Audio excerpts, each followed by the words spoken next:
Hello guys, welcome to my channel. എല്ലാവരും സുഖമാണോ? എന്തുകൊണ്ട് വിശേഷം എല്ലാവർക്കും? ഇന്നത്തെ വീഡിയോ ആണെങ്കിൽ വിമൻസ് ഡേ പ്രോഗ്രാമിൻ്റെ ഒരു വീഡിയോ ആണ് കേട്ടോ. അപ്പം ഞങ്ങളുടെ പള്ളിയിലാണെങ്കിൽ ഇന്ന് ഒരു ചെറിയ പ്രോഗ്രാം ഉണ്ടായിരുന്നു. വിമൻസ് ഡേയുടെ ഒരു ചെറിയ പ്രോഗ്രാം ഉണ്ടായിരുന്നു. അപ്പോൾ രാവിലെ ഇന്ന് ഞായറാഴ്ച ആയതുകൊണ്ട് ഇന്നലെ ആയിരുന്നു വിമൻസ് ഡേ, മാർച്ച് 8. അപ്പോൾ ഇന്ന് ഞായറാഴ്ച ആയതുകൊണ്ട് എല്ലാവർക്കും ലീവായിരിക്കുമല്ലോ. അപ്പം മാസ് കഴിഞ്ഞിട്ട് ഒരു ചെറുതായിട്ട് ഒരു പ്രോഗ്രാം വയ്ക്കാമെന്ന് ഓർത്തിട്ട് ഇന്ന് വെച്ചതാണെന്ന് തോന്നുന്നു. അങ്ങനെ ഞാനും അതിൽ പോയി അറ്റൻഡ് ചെയ്തിട്ടുണ്ടായിരുന്നു. ആ പ്രോഗ്രാമിൽ ഒരു കുഞ്ഞു പ്രോഗ്രാമാണ്, നല്ല ഒരു യൂസ്ഫുൾ ആയിട്ടുള്ള ഒരു പ്രോഗ്രാം ആണ് കേട്ടോ. അപ്പോൾ എല്ലാവരും നിങ്ങൾ മിസ് ചെയ്യാതെ, സ്കിപ്പ് ചെയ്യാതെ എല്ലാവരും കാണണം. കണ്ടാൽ മാത്രം പോരാ, സബ്സ്ക്രൈബ് ചെയ്യണം. അങ്ങനെ സബ്സ്ക്രൈബ് ചെയ്യാൻ അറിയാത്തവർ അടുത്ത ആരെങ്കിലും ഉണ്ടെങ്കിൽ അവരുടെ അടുത്ത് ചോദിക്കണം, എങ്ങനെ സബ്സ്ക്രൈബ് ചെയ്യണമെന്ന് ചോദിച്ചിട്ട് ഒന്ന് സബ്സ്ക്രൈബ് ചെയ്ത് വിട്ടേക്കണം, എനിക്ക് വേണ്ടി കേട്ടോ. പിന്നെ ഉണ്ടല്ലോ, ഞങ്ങളെല്ലാവരും പോയി വീഡിയോ കണ്ടിട്ട് വരണം. അത്രേ ഉള്ളൂ, പോയി കണ്ടിട്ട് വാ.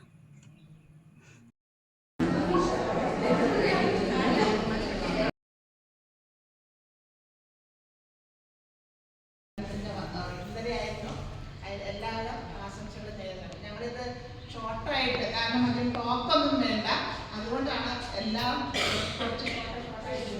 പിന്നെ ഇതുപോലെ വർക്ക് എക്സ്പീരിയൻസ് നമുക്ക് കിട്ടുന്ന ഷോർട്ട് ഫിലിം, അതായിരുന്നു നമ്മുടെ പ്ലാൻ തുടക്കത്തിലുണ്ടായിരുന്നു. അതുകൊണ്ടാണ് ഇതൊന്നും കാര്യമായിട്ട് പ്ലാൻ വന്നില്ല.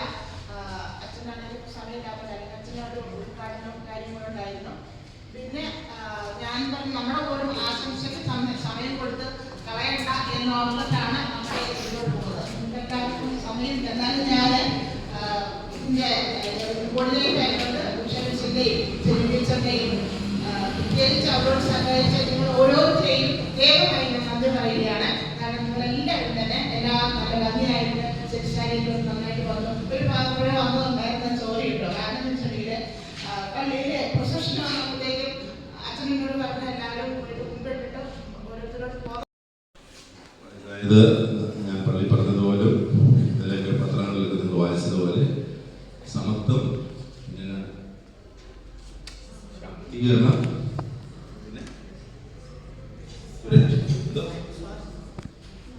സ്വാതന്ത്ര്യം, ഇവ മൂന്നും കൂടെ കൂടിയാണ്.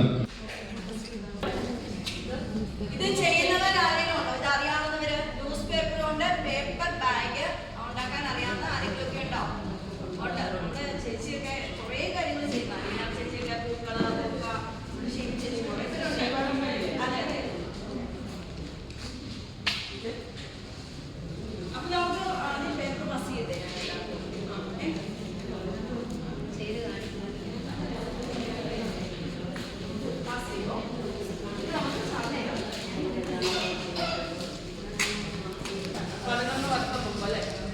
അല്ലേ? നമ്മൾ ഏത് കാര്യവും പഠിക്കുന്നത് ഒരു കാര്യമില്ല, ഉണ്ടോ? നമ്മളത് ചെയ്യുന്നതിനെ കാര്യമുള്ളൂ. ഇന്ന് പഠിച്ചു എന്നിട്ട് എല്ലാവരും ചെയ്യുമോ? വീഡിയോ എടുക്കാം, എല്ലാവരും ചെയ്യാം. നമ്മൾ ആദ്യം ചെയ്യുന്നത് പേപ്പർ, പലരുടെ പേപ്പർ, ന്യൂസ് പേപ്പർ വെച്ച ആൾക്കാർ ഇത് വളരെ സിമ്പിളായിട്ട് ഞാൻ ചെയ്തുകൊണ്ടിരുന്നതാണ്. ഞാൻ പഠിച്ച് സ്റ്റാൻഡേർഡായിട്ട് വലിയ പേപ്പർ കോഴ്സിലൊക്കെ കിട്ടുന്നതാണ്. പക്ഷെ അതിൻ്റെ ഇടയിലൂടെ ഈ പേപ്പർ നമ്മൾ വെക്കുന്ന ആൾക്കാരുടെ നമ്മൾ കളക്ട് ചെയ്യണം. നമ്മുടെ അടുത്തുള്ള ആൾക്കാരൊക്കെ പേപ്പർ വയ്ക്കുന്നില്ല, എനിക്ക് വേണ്ട. അവിടെ അടുത്ത് കളക്ട് ചെയ്യും. കളക്ട് ചെയ്യുമ്പോൾ നമുക്ക് 1 കിലോ പേപ്പർ ഞാൻ ചെയ്യുന്ന 5 രൂപയ്ക്ക് കിട്ടുന്നുണ്ട്. 1 കിലോ പേപ്പർ. അപ്പൊ തൂക്കത്തിലല്ലേ പറഞ്ഞു. ഇത് ഏത് മാസമാണ് അല്ലേ? എല്ലാ മാസവും ഏപ്രിൽ 1-ാം തീയതിയാണ് ഞാൻ എഗ്രിമെന്റ് വെക്കുന്നത്.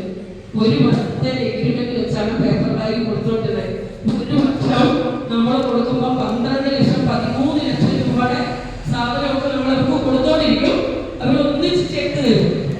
അപ്പൊ ഒന്നിച്ച് ചെക്ക് തരുമ്പോൾ ഈ ഒരു സാധനം ഉണ്ടാക്കി നമ്മൾ കൊടുക്കുന്ന എന്താ ഗുണമെന്നറിയാമോ? റിസോർട്ടുകൾക്കൊക്കെയാണ് ഒന്നിച്ച് നമ്മുടെ കയ്യിൽ പേയ്മെന്റ് വരും. ഇപ്പൊ നമ്മൾ വെക്കുന്ന എഗ്രിമെന്റിനകത്ത് അവർ ചോദിക്കുന്ന അളവ് പറയുന്ന സമയത്ത് കൃത്യമായിട്ട് സാധനം കൊടുക്കാം എന്നാണ് നമ്മൾ എഗ്രിമെന്റ് വെക്കുന്നത്. നമ്മുടെ ഗുണം പല കടകളിൽ പോകണോ? പല അളവ് ഉണ്ടാക്കണോ? ഇല്ല, വളരെ സിമ്പിളാണ്. ചെയ്യുമ്പോൾ ആത്മാർത്ഥമായിട്ട് പേപ്പർ 2 മടക്കിയ പോലെ ഇങ്ങനെ മടക്കിയാലും ഒരു കവർ ഉണ്ടാക്കാം. ഇങ്ങനെ കൊടുത്താലും ഒരു വേറെ വലിയ കവർ ഉണ്ടാക്കാം. മറിച്ച് ഇങ്ങനെ നിർത്താലോ, അതിന് വലിയ കോളം ഉണ്ടാക്കാം. അപ്പൊ ഈ ഒരു പേപ്പർ 3 സൈസിൽ ഉണ്ടാക്കത്തില്ലേ, അങ്ങനെയാണ് നമ്മൾ പഠിക്കേണ്ടത്. അപ്പൊ നമ്മൾ ഈ ഒരു പേപ്പർ ആദ്യം ഇരിക്കുന്ന പോലെ തന്നെ മടക്കി ഇങ്ങനെ വെച്ചു. ഇങ്ങനെ വെച്ചിട്ട് ഈ കവർ ഉണ്ടാക്കുമ്പോൾ എന്തായിരിക്കാം, ചെറിയ കവറാവും അല്ലേ. അതിന് നമ്മൾ ചെയ്യേണ്ടത് ഈ പേപ്പറിന്റെ ഈ ഭാഗമില്ലേ, ഈ ഭാഗം, ഈ മടക്കല്ലാത്ത ഭാഗം താഴേക്കാക്കുക. എന്നിട്ട് ഈ സൈഡിൽ 4 ഇഞ്ച് മടക്കുക. ഓക്കെ, കാണത്തില്ല, 4 ഇഞ്ച് മടക്കാൻ അറിയത്തില്ല. ഏത് സൈഡ് വേണേലും മടക്കാം, 4 ഇഞ്ച് സൈഡ് വേണേലും മടക്കാം. ഇവിടെ മടക്കാം, ഇവിടെ മടക്കാം, എങ്ങനെ വേണേലും മടക്കാം. എന്നിട്ട് ഇത് നേരെ ഇതിലോട്ടുകൊണ്ട് മുട്ടിക്കുക. മുട്ടിക്കുമ്പോൾ നമ്മൾ ശ്രദ്ധിക്കേണ്ടത് ഈ മടക്കിയതിൻ്റെ അടിയിലേക്ക് വെക്കാവുള്ളൂ, ഒരിക്കലും മുകളിലേക്ക് വെക്കരുത്. മടക്കിയതിൻ്റെ അടിയിലേക്ക് വെച്ചു കേട്ടോ, മനസ്സിലായോ? 4 ഇഞ്ച് മടക്കി ഇതിങ്ങനെ കൊണ്ടുവന്നു ഇതിൻ്റെ അടിയിലേക്ക് വെച്ചു കേട്ടോ. ഓക്കെ, എല്ലാവരും ഒന്നും ചെയ്യലും. എന്നിട്ട് ചെയ്യേണ്ടത് ആ മടക്കി ഇങ്ങനെ വെച്ചതിന് ശേഷമേ ഇവിടെ നന്നായിട്ട് അമർത്തി പ്രസ് ചെയ്യാവുള്ളൂ. ഈ പേപ്പർ ഇങ്ങനെ ആയില്ലേ, ആയി. എന്നിട്ട് നമ്മൾ ഇവിടെ പശ തേക്കണം. എവിടെയാണ് പശ തേക്കുന്നത്? മടക്കിയാണ് അല്ലേ. അപ്പോൾ ഈ മടക്കിയെടുത്ത് പശ തേക്കണം. പശ തേക്കുമ്പോൾ ഒരിക്കലും കൈ കൊണ്ട് തേക്കരുത്. അതിൻ്റെ കാരണം എന്നാ, ഓരോ പേപ്പറും എടുക്കുമ്പോൾ പശ ഒത്തിരി ആകും, അവിടെ ഇവിടെ എല്ലാം പറ്റും. അതിനെന്തുണ്ടാവണം, നമ്മുടെ കയ്യിൽ പശ തേക്കാൻ വേണ്ടി ചെറിയ അല്ലേ, അറിയാമല്ലോ, ചകിരിയോ എന്തെങ്കിലുമൊക്കെ സാധനം കൊണ്ട് മാത്രമേ പശ തേക്കാവുള്ളൂ, കൈ കൊണ്ട് തേക്കരുത് കേട്ടോ. അതിനെന്താ ഉള്ളത്, ഉണ്ടോ?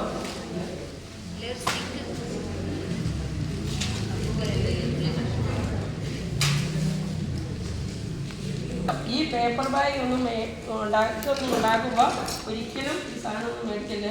ഒരു 100 ഗ്രാം മൈദാമാവ് മതി. മൈദാമാവ് കുടിക്കാൻ മതി. ഏറ്റവും നല്ലത് അതാണ്, ഏറ്റവും ലാഭം. ഇത് വരെയല്ലേ നമ്മുടെ ലാഭം ഉണ്ടാക്കാൻ വേണ്ടിയാണ് പണിയെടുക്കുന്നത്. അപ്പോൾ ഇങ്ങനെ പശ തേക്കുന്നു. ചേച്ചിയൊക്കെ പഠിച്ചതാണ് നന്നായിട്ട്.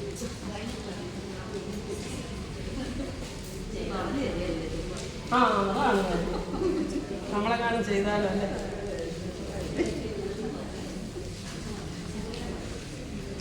ഈ 2 സൈഡിലും ഒട്ടിക്കണം കേട്ടോ.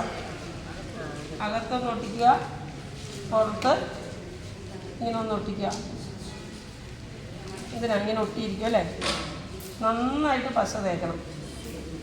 തേച്ചിട്ട് ഈ ഒരെണ്ണം തേച്ചിട്ട് അടുത്ത ബാഗ് മടക്കാൻ പോകരുത്. 100 എണ്ണമെങ്കിലും കുറഞ്ഞത്, മനസ്സിലായോ? ഒരു 50-100 എണ്ണം മടക്കി പൊട്ടിച്ചിങ്ങനെ ഇടണം. എന്നിട്ട് കവർ ഉണ്ടാക്കാവുള്ളൂ, അല്ലെങ്കിൽ എന്ത് സംഭവിക്കും, പശ പിടിക്കില്ല. അതാണ് കേട്ടോ. അപ്പോൾ ഇങ്ങനെ മടക്കി ഇത് നന്നായിട്ട് ഒട്ടിച്ചതിന് ശേഷം എന്ത് ചെയ്യണം, ഇതൊന്ന് പയ്യെ ഒന്ന് തുറക്കണം.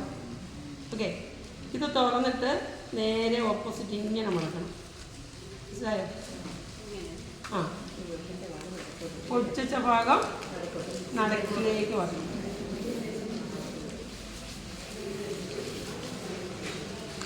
എന്നിട്ട് ഈ ഭാഗമില്ലേ, ഈ ഭാഗം കണ്ടോ, 2 ഭാഗമില്ലേ, ഒരു മടക്കുള്ള ഭാഗമുണ്ട് ഉണ്ടല്ലേ. ആ മടക്ക് ഉള്ള ഭാഗം മുകളിലാക്കി മടക്കില്ലാത്ത ഭാഗം ഒരു 1 ഇഞ്ചോ അല്ലെങ്കിൽ ഒരു 2 ഇഞ്ചോ ഇങ്ങനെ മടക്കണം. നേരെ ഒരു 2 ഇഞ്ച് മടക്കുക. കണ്ടോ, ഒരു 2 ഇഞ്ച് മടക്കി ഉണ്ടോ, 2 ഇഞ്ച് മടക്കിയില്ലേ, മടക്കി. ഈ 2 ഇഞ്ച് മടക്കിയതിന് ശേഷം ഇത് നമ്മൾ നമ്മുടെ ഡെസ്കിൻ്റെ പുറത്ത് വെച്ചിട്ട് എന്ത് ചെയ്യണമെന്നറിയോ, ഈ 2 കോണില്ലേ, ഈ കോണ് മാത്രം ഇങ്ങനെ മടക്കുക. ഇതാണ് നമ്മൾ ശ്രദ്ധിക്കേണ്ടത്. ഉണ്ടോ, ഈ കോണും നന്നായിട്ട് മടക്കുക. മടക്കുമ്പോൾ നമ്മൾ ശ്രദ്ധിക്കേണ്ടത് ഈ നടുക്കത്തെ മടക്കില്ലേ, മടക്ക്, ഈ മടക്ക് ഈ എൻഡിലായിരിക്കണം. ചെരിഞ്ഞു പോകാൻ പാടില്ല, കോണിച്ചു പോകാൻ പാടില്ല.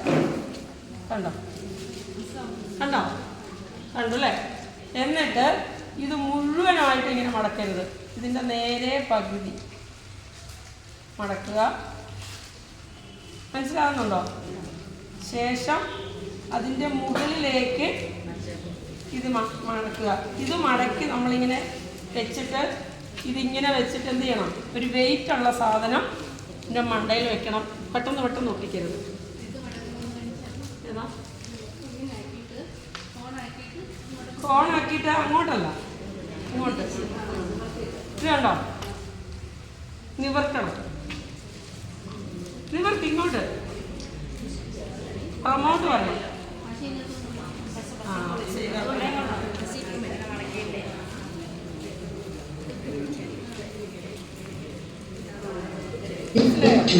Please charge.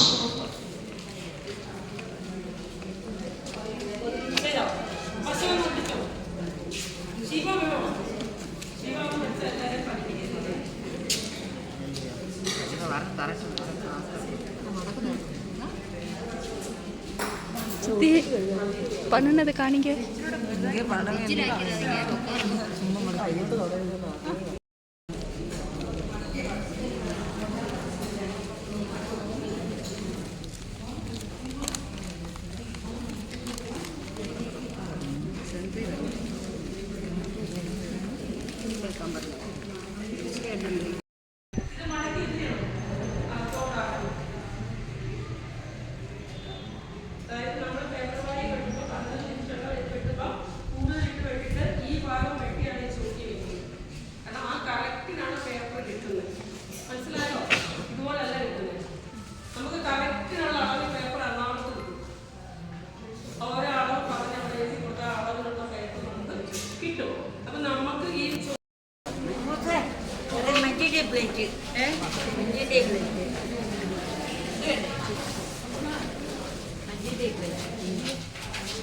എല്ലാവരും വീഡിയോ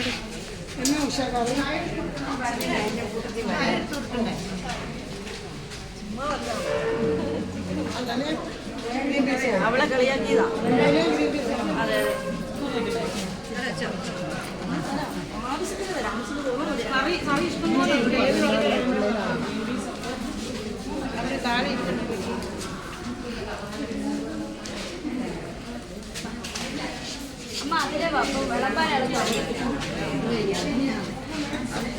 അമ്മ എനിക്ക് വേണം.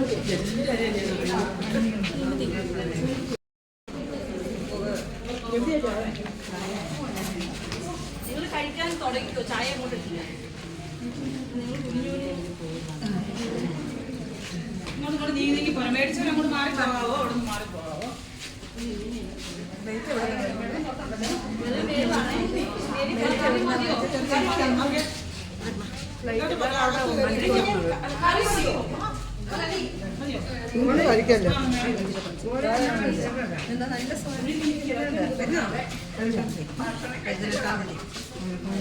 സോറി താമസിച്ചാൽ സോറി കേട്ടോ.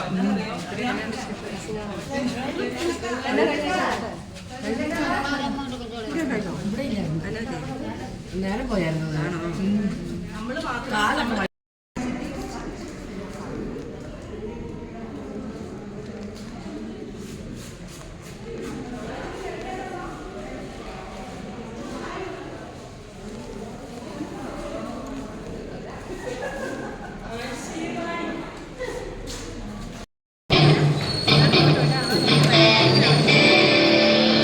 ചേച്ചി ചേട്ടനല്ലേ മുടി വെട്ടി തന്നെ?